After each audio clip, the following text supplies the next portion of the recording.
پا تا سر زره پوش، سوارکاری است ساسانی بر اسبی تنومند و آراسته. حک شده در هزاران سال پیش، ثابت شده بر سنگ، اما آماده رزم، حاضر به هجوم. با دست چپ سپر مدوری را جلو آورده، نیزه بلندی را هم به دست راست گرفته، انتهایش را بر شانه گذاشته برای حفظ تعادل و قدرت. شاید کمانش را بر پشت گذاشته که تیردان پرتیرش را بر کمر بسته. جوشنی زنجیرباف بر تن دارد، روی جامه‌ای که بخشی از آن پیداست، لباسی با نقش مرغی افسانه‌ای. سوارکار کلاه خودی بر سر گذاشته که چهرهش را پوشانده با سوراخ‌هایی در برابر چشمهایش. روی این کلاه خود تاجی بر سر سوارکار است و بالای آن موهایش را می‌بینیم که به رسم شاهان ساسانی بر بالای سر جمع کرده و با روبانی آن را بسته.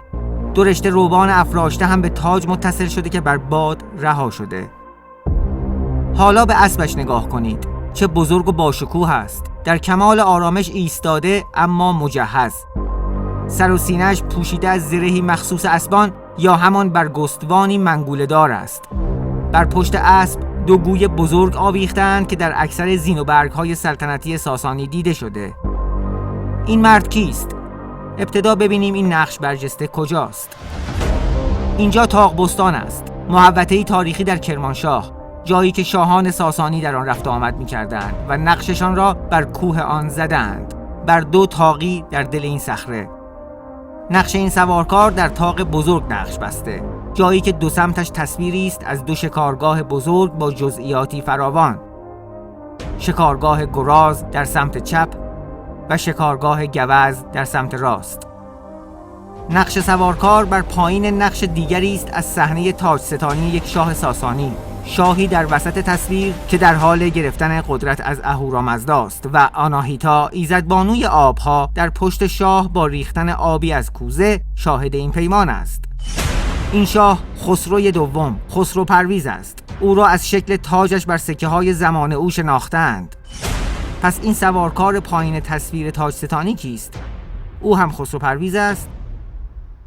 ارنست هرسفلد باستانشناس آلمانی گفته این سوارکار هم خسرو پرویز است، گرچه نظرهای دیگری هم وجود دارد.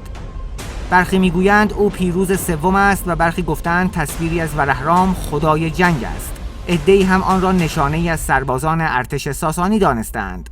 سوار نظامیانی که امیانوس مارسلینوس مورخ روم باستان آنها را توصیف کرده.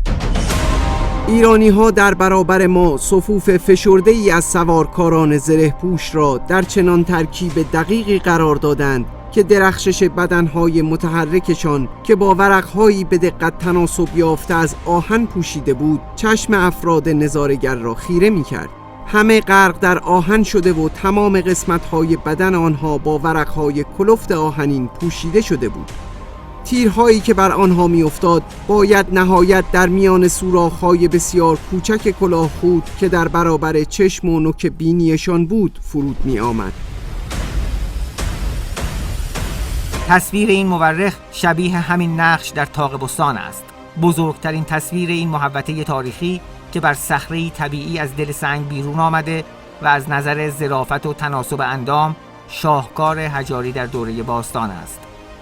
گرچه آسیب دیده، ساق پای سوارکار و پای راست اسب، بخشی از تاج سوار و انتهای پوزه اسب شکسته، اما هنوز هم در اوج زیبایی است. یکی از بهترین نمونه‌های هنر ساسانی و البته سراسر فلات ایران در دنیای باستان. به قول ابن فقیه همدانی در کتاب البلدان، اگر کسی از دورترین نقاط به دیدن این مجسمه آید، از سفر درازی که کرده متاسف نخواهد بود.